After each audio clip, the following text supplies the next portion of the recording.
Então, hoje a nossa palestra, né, a nossa conversa aqui no NeuroSênior vai ser sobre técnicas de memorização, né? Algumas estratégias que já são bastante difundidas, para exatamente a gente tentar melhorar a nossa capacidade de guardar informações. E aí, para quem não me conhece, meu nome é Eduarda Naida, eu sou psicóloga clínica. Esse ano eu terminei meu doutorado em Psicologia Clínica e Neurociências na PUC-Rio. Também sou especialista em gerontologia pela UERJ e em terapia cognitiva comportamental pela PUC-Rio. E atualmente estou fazendo esse meu distanciamento, isolamento / pandemia, muito produtivo, fazendo algumas pós-graduações em sexualidade humana, em neurociências, em psicologia positiva, né? Tudo isso tentando sempre voltado para o envelhecimento, pensando no envelhecimento, né? E aí tenho trabalho, né, tanto com o grupo Rede Mente Sênior, focando, né, nessa atuação com o idoso, né, pensando com o idoso, o familiar e os profissionais de saúde, e também com o grupo Vínculos, que fala sobre o casal, família e sexualidade, e no caso eu sou a pessoa que fala do casal, da família e da sexualidade da terceira idade. Então, antes de mais nada, antes da gente já falar sobre as técnicas, é importante que a gente saiba, né, pense que a verdadeira arte da memorização é a arte da atenção. Então, antes de mais nada, eu vou falar um pouquinho, bem rapidamente, sobre o que é a atenção e a importância da atenção. Não vou falar aqui sobre termos, conceitos muito aprofundados, mas mais de uma maneira mais livre, mais solta mesmo. A atenção, quando a gente pensa sobre a atenção, a gente pensa no alerta, a gente pensa no foco, né? E quando falta a atenção, quando falta esse foco, a gente se distrai. E aí é nesse momento da distração que a gente pode perder informações. Então, por exemplo, a gente está estudando, está trabalhando, acontece alguma coisa, e aí você estava escrevendo com lápis, coloca o lápis atrás da orelha e faz o que você tinha que fazer. Quando você volta para estudar, fica procurando que nem um desesperado o lápis. Cadê o lápis? Cadê o lápis? Até determinado momento que o lápis cai da sua orelha e você fala, caramba, o lápis esse tempo todo estava atrás da minha orelha. Isso acontece muito com óculos. Às vezes a gente coloca o óculos na cabeça para fazer alguma coisa e perde o óculos. Certas coisas que às vezes a gente não está habituado em guardar em determinados locais, por uma falta de atenção, a gente, quando vai procurar, não consegue encontrar. E por quê? Esse ato, né, de colocar o lápis atrás da orelha, o óculos em cima da cabeça, ou colocar a chave, por exemplo, a gente chega em casa, bota a chave, bota uma carteira em um local que a gente não costuma colocar, a gente perde. Por quê? Porque aquele ato não foi importante o suficiente para ser registrado, né? A gente fez de uma maneira muito rápida, né? Sem observar o que a gente estava fazendo, sem associar aquele local onde a gente estava colocando aquilo e sem se concentrar naquilo que a gente estava fazendo, né? Então, observar, associar e se concentrar são três fatores importantes para a atenção, para que a gente consiga focar a atenção e depois, obviamente, recordar, né, evocar aquela informação. Então, a gente só vai conseguir lembrar de alguma coisa se a gente observar aquela coisa antes, né? A gente depois precisa associar aquela informação, aquele objeto, aquela coisa na mente em alguma coisa que a gente já viu, né? Então, para a gente lembrar de alguma coisa, a gente, num primeiro momento, precisa associar aquela informação nova a alguma coisa que a gente já sabe, né? E no que diz respeito à memória, essa associação ela é ligada a uma outra observação. Quando a gente consegue lembrar de alguma coisa, é porque inconscientemente a gente associou esse fato a alguma coisa pregressa, alguma coisa que já existia para a gente. Por isso que quando a gente não conhece alguma coisa, por isso quando a gente tem uma informação nova, a gente precisa repetir, a gente precisa observar várias vezes aquilo, até que a gente encontre uma lógica naquilo, até que a gente consiga, de fato, encontrar alguma coisa que faça sentido para que aí aquilo dali consiga, de fato, entrar e ficar registrado. Você seria capaz de fazer, né, de memória, um desenho que se pareça com o mapa da Itália, ou da China, ou da Namíbia? Então, 90% das pessoas vão dizer que, sim, eu consigo fazer um mapa da Itália porque eu associo a Itália, né, ao mapa da Itália, a uma bota. Então, se a gente olhar aí o mapa da Itália, a gente olha, a gente consegue realmente, dá para associar um pouco a Itália, né, esse contorno da Itália a uma bota. Então, se eu fizer uma bota, virar ela um pouquinho de lado, pronto. Depois é só fazer os risquinhos no meio que eu vou ter ali um mapa parecido. Agora, e da China? O que vocês associam o mapa da China? Que está aparecendo aí. Eu não consigo, assim, olhando, eu não consigo associar alguma coisa já conhecida minha, para que eu possa recordar e aí falar, é parecido com o mapa da China, né? Ou o mapa da Namíbia. São formas que antes eu não parei para pensar, ou ninguém me falou que eu poderia associá-las a alguma coisa. Então, é muito mais difícil de eu recordar. E aí, quando a gente vai falar, né, entrando já na memória, sem a memória, sem a capacidade da gente reter conhecimentos e fatos, a gente não poderia realizar coisas hoje, porque a gente não ia ter um embasamento das experiências anteriores. A gente precisa ter um conhecimento prévio de alguma coisa para hoje a gente colocar em prática. Cada momento da nossa existência no hoje, ele teria que partir do zero. Então, a gente pode pensar de uma maneira bem específica num trabalho, né, numa tarefa de matemática, digamos assim. Se eu não vi antes uma fórmula, eu não vou conseguir fazer agora uma tarefa que envolva aquela fórmula. Se eu não exercitei aquela fórmula antes, hoje eu vou ter uma dificuldade maior. Se eu fui por um caminho antes e esse caminho deu certo, eu posso repetir esse caminho hoje, ou então eu posso reformulá-lo para que ele se encaixe no contexto de hoje. Então, tudo que a gente faz no hoje é possível graças à nossa memória.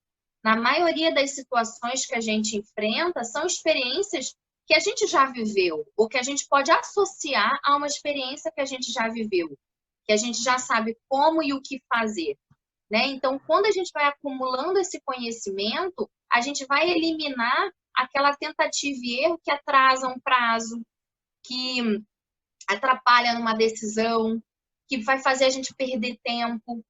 Então, se a gente tem um contexto acontecendo agora, que já aconteceu lá atrás, a gente pode repetir o nosso comportamento. E a gente só vai repetir esse comportamento se a gente tiver aquela informação guardada na nossa memória. E quando a gente fala sobre o envelhecimento, né? E aí lembrando daquelas palestras que a gente já falou anteriormente, o envelhecimento ele não acontece a partir dos 60. O envelhecimento ele acontece a partir do momento que a gente nasce, e isso é um processo que se dá, né? Então as teorias sobre os prejuízos cognitivos, elas funcionam tão generalizada, né, da lentificação que o envelhecimento acaba trazendo. Mas é importante que a gente pense que lentificação não significa que a gente vai fazer aquela atividade de maneira errada, não significa que a gente vai errar, né? Essa lentidão é uma lentidão para a gente perceber um estímulo, para a gente codificar uma informação, para a gente evocar essa informação que antes foi codificada, para realizar associações, mas isso não significa que a gente não vá chegar, talvez, ao mesmo resultado que uma pessoa que tenha feito mais rápido. E quando a gente trabalha com né, a neuropsicologia, a gente que faz aplicação de teste, avaliações, muitos dos testes eles se baseiam apenas no resultado correto dentro de um tempo específico, né? Então, marca-se um tempo e se aquela pessoa não fizer aquela atividade dentro daquele tempo estipulado, a gente dá como erro. A gente elimina aquela tarefa e não dá um ponto. Sendo que se a gente desse 1, 2, 3 minutos a mais para aquela pessoa, às vezes 10, às vezes 15, ela chegaria no resultado. Mas aí a gente tem que, de alguma maneira, colocar o envelhecimento como responsável por essa lentificação. E a reserva cognitiva, como a gente também já falou, eu até dei o exemplo daquela poupança, né? Durante a vida, a gente vai colocando o dinheiro na nossa poupança e aí, em determinado momento, quando a gente para de receber dinheiro, a gente vai buscando daquela poupança o que a gente vai utilizar. E a reserva cognitiva é exatamente isso. Durante toda a nossa vida, a gente vai agregando informações, a gente vai agregando aprendizados, né? Então, durante a vida, as atividades intelectuais que a gente realiza e outros hábitos de vida, como a alimentação, atividade física, vão contribuindo para a promoção da plasticidade. E aí, dessa forma, como a Verônica falou em uma outra palestra, a gente vai aumentando o número de sinapses. E aí, se algum processo cognitivo falha, a gente vai poder utilizar outros circuitos que já estão treinados, que já estão ali com acúmulo de informação, com acúmulo de energia, com acúmulo de conceitos. Então, é importante que a gente tenha a noção de que uma coisa que acontece é essa lentidão, essa lentificação, né, de uma maneira geral, de vários sistemas, de vários processos. A gente não tem muito o que fazer com relação a isso, mas com relação à reserva cognitiva, sim, a gente pode estar sempre, né, agregando. A gente nunca deve deixar que as informações e que as atividades intelectuais fiquem de fora, fiquem de lado. E aí um psicólogo norte-americano, Thorndike, ele fala que a idade não é empecilho para a aprendizagem de novas profissões ou qualquer coisa que se queira fazer em qualquer etapa da vida, né? Em qualquer momento da vida, se a gente se engajar, se a gente se envolver com aquilo, a gente sim pode aprender coisas novas. E aí, com relação à lentidão, pode não ser no mesmo ritmo que antes, vai levar um pouco mais de tempo, um pouco mais de esforço, mas a gente vai conseguir, sim, aprender e agregar essas informações. E aí, no envelhecimento, sempre tem aquela questão, o que muda e o que não muda. De fato, a habilidade de reter, né, algo novo, algo bem aprendido, isso não vai mudar. O conhecimento do mundo, a capacidade de ter uma habilidade, né, da memória imediata verbal, e o vocabulário. Então, esses aspectos, eles não vão mudar. Podem identificar, podem necessitar de mais esforço, mas tudo isso vai continuar acontecendo, vai continuar sendo possível, né? E o que de fato muda? Como eu falei, a diminuição da velocidade de processamento das informações, o aprendizado de informações novas e aí por conta dessa diminuição da velocidade de processamento, esse aprendizado de informações novas vai levar mais tempo. Por levar mais tempo, a gente tende a ter mais falhas atencionais por aquilo que eu falei lá atrás, a gente vai se distrair mais. E aí a gente está mais passível de ter falhas atencionais. Para isso, as pistas, dicas vão ser mais necessárias, né? Porque se a gente em qualquer situação, né, em qualquer fase da vida, é muito mais fácil a gente recordar de alguma coisa que tem uma dicasinha, que tem uma pista ali, do que a gente recordar completamente solto, né? As estratégias acabam sendo menos utilizadas, o que é um erro, a gente precisa, quanto mais a gente vai tendo dificuldade de realizar alguma coisa, mais estratégias a gente tem que ter, a gente tem que buscar para que a gente consiga realizar aquela tarefa, né? Se eu não consigo por A, eu vou buscar por B, vou buscar por C ou por D.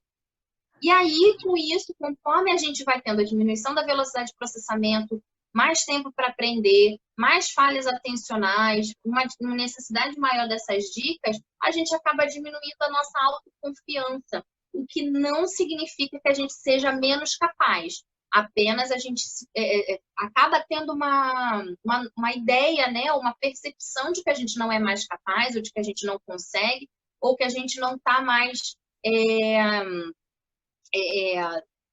disposto àquilo. Mas não, isso é uma sensação que a gente tem, que a gente acaba tendo quando a gente tem muita dificuldade. Mas, de fato, se a gente aprender estratégias novas ou adaptar as estratégias que a gente tinha antes, a gente consegue ter não o mesmo desempenho, mas a gente consegue chegar até os mesmos resultados. E aí agora a gente entra nas técnicas, né? Agora a gente vai falar bastante, eu vou trazer aqui algumas técnicas que são bastante difundidas, que são bastante conhecidas, algumas sim, outras não. E aí o mais importante de tudo é vocês pensarem que, eu vou colocar todas essas técnicas em prática. Para algumas pessoas, uma técnica vai ser boa e para outras, uma terceira técnica vai ser boa. O ideal é que você busque nesse momento, sim, tentativa e erro, quais são as técnicas, estratégias mais interessantes, mais fáceis, o que para vocês fazem mais sentido.